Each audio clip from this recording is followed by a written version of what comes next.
Hey,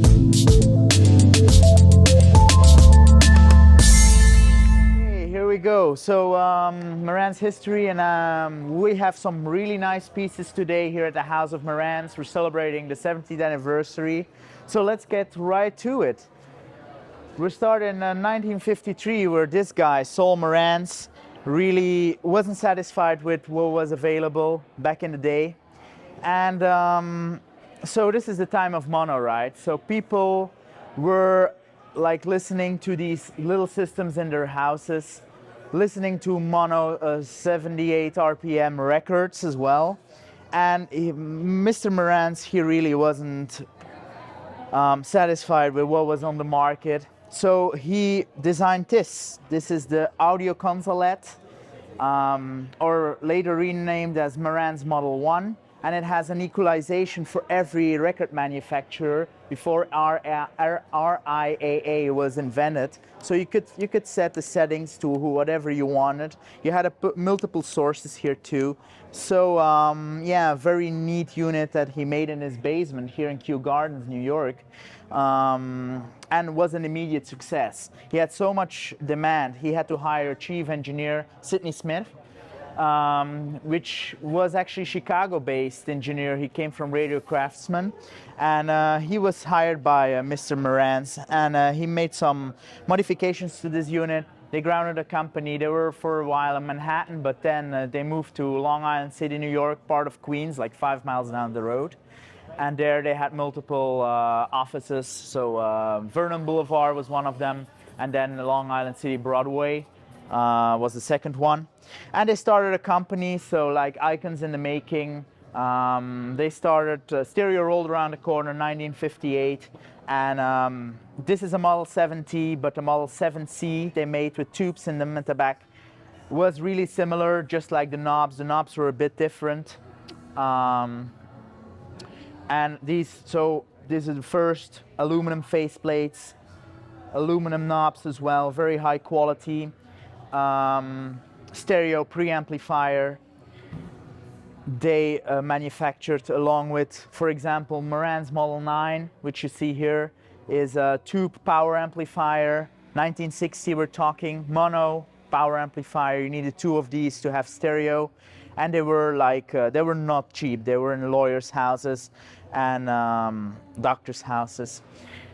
What is really neat about this unit is the built-in tests. So you pull away this black and we have the connections for the speakers. This is the reissue, by the way. The original one looked a little bit different, but it's more or less the same. And you have these little trimmers, and these little trimmers are bias tests to bias your tubes with this built-in meter. And that's really groundbreaking for that time. So the end consumer didn't need any test equipment to like bias the tubes so they would last longer inside of there. Then we move on to the Model 10B, which is a story on itself. They had 3 years of development and costs on the Model 10, which was the predecessor. They made 100 of them. They had some issues with the filters too close to the tubes on top of the chassis. And they redesigned it with Richard Sequeira, and they made the 10B. So this is an all-tube unit, like you see. It's all tube. And it almost ruined the company. It almost bankrupted the company. So well, it wasn't a mistake, because really Saul Marantz wanted no cost spared on this one. So no highest quality for the consumers. And also he was putting like $100 bill in every box, because this one was $650 back in the day. And yeah, development costs were way too high back in those days. I'll just put this cap back on at the back. There we go. Then we go into the 1960s. So 1964, 1965 was the time really Marantz got sold to a company called Superscope. Superscope was a California-based company. The Tuschinski brothers were the CAO of this company. They were importer of Sony in the time from Japan, and they had some contacts over there. So they kept the original crew. 1964, Sol Marantz and Sidney Smith stayed at the company for 4 more years. In 1968, they decided to retire from the company. 1969, this unit came. This is the second receiver Marantz made. It's a Model 19, and it's a solid state, so completely solid state unit, transistorized. We have the scope, which is a neat feature. You can, it serves multiple purposes.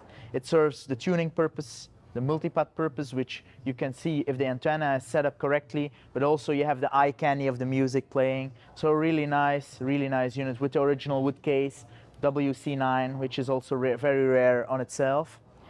And we have the gyro touch tuning. You see, this is a new feature as well. They patented to be able to fine-tune your station, and it would work with the dial pointer, which go back and forth, so you can really in detail fine-tune that perfect station together with the scope. Also, all aluminum knobs, so still the quality was kept. This model was a mid-1970s model, which is the 500 mm, was used in studios, so recording studios, in nightclubs as well. Very beefy unit, 250 watts a channel, 1974, 1975. This is an interesting unit because maybe you can come closer here. It has, so you can connect up to 4 pairs of speakers.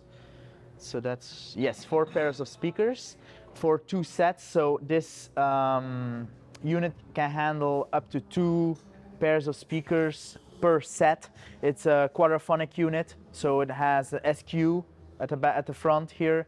It was a predecessor of Dolby Surround, really.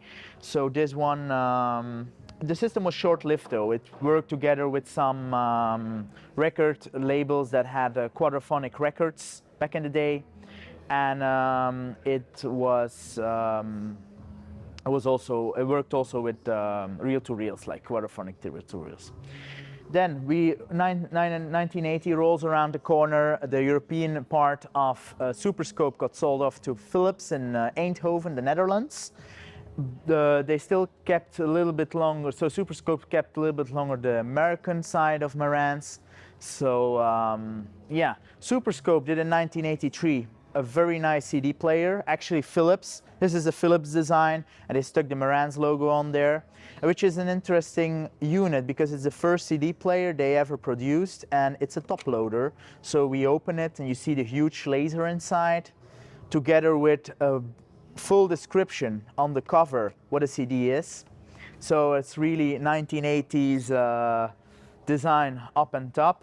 And as you see, this is an European plug, so it's a European unit. They were more common in Europe than they were here in the United States. And yeah, there's a huge heat sink at the back as well because they were really hot back in the day.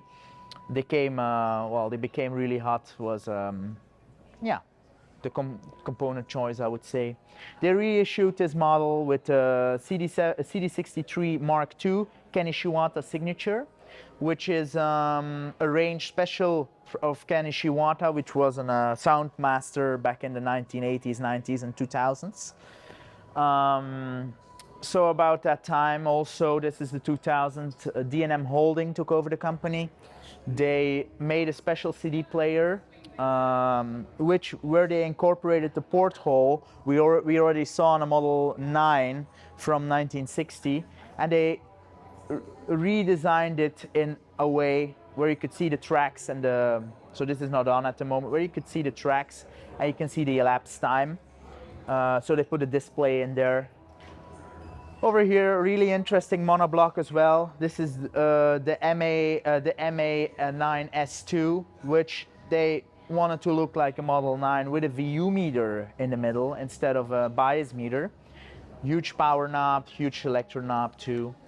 Yeah, maybe it's worth also showing the back of that one. So this whole range really reused the porthole. They were really all in on the porthole. Also, this is then the preamp, the matching preamp to this unit, and they used it as an selector display, so you could see which source, also the volume. You could see what volume the unit was playing. And then we go really to the current line of products we have. We start off with, at the back, it's the stereo stuff, so I mean the hi-fi stuff. The Model 30 we have here, and the SACD 30N network CD player. Comes in black and also in silver, which we redid the porthole as a digital display now, and we redid also we've done these units as well as a cinema units and as a 16-channel amplifiers. And then to finish off this brief little tour, we have a video up and running right now. It's a video about a girl. She starts off in the 1950s in New York, where where our company was born, really. And she takes a taxi, and it's a time machine to 2020s Japan, where our units are manufactured right now. And this is the way, we call it the pursuit, is to really to celebrate our 70th anniversary here at the House of Marantz. Thank you.